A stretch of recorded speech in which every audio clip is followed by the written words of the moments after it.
television, movie theaters, feature films, film festivals, all that represents is like a level of success in what would be described as the mainstream media.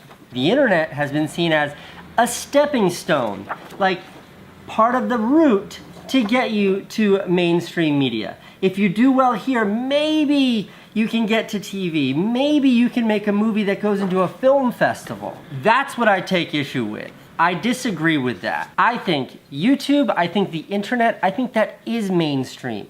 I think it is the maximum degree of relevance when it comes to media. YouTube is mainstream. It's not a stepping stone, it's the finish line. Let me explain.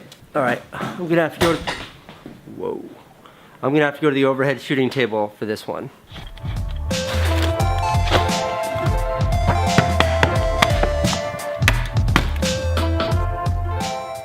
See, historically, filmmaking has always been an elitist art form. Here's what I mean.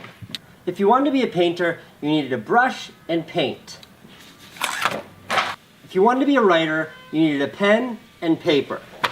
But if you wanted to be a filmmaker, you needed cameras and film and lenses and gear and people and actors and money and connections and distribution. You needed to know important people. It's never been an accessible means of self-expression.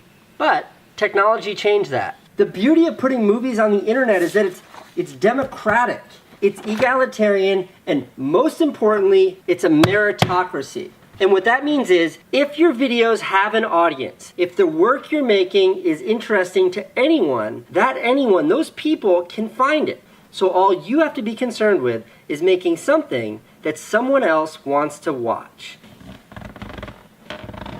You know that old saying, it's not what you know, but who you know? My favorite part of YouTube is that no one gives a shit who you know. They just care whether they like it or they don't.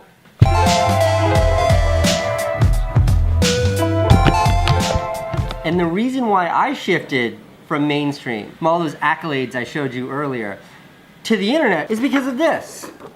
There's me, and there's the audience. And when I decide my video is done, I click upload and distribute it to the world. And whoever wants to see it can see it. It's taking us, that's you and me, to a place of true self-expression. That is, when you have an idea, when you have something to say, you can say it, and you can say it to everyone in the world, and you can do it without needing anyone else, without needing any resources outside of your reach. I'm zooming in for dramatic effect. That's why I say vlogging is my favorite film genre. The societal and cultural impacts of this are unknown, but if you take one little glimpse at where they're headed, it matters. That's why 1 million people choosing to subscribe to see my content on the internet is more important to me than any of those mainstream accolades.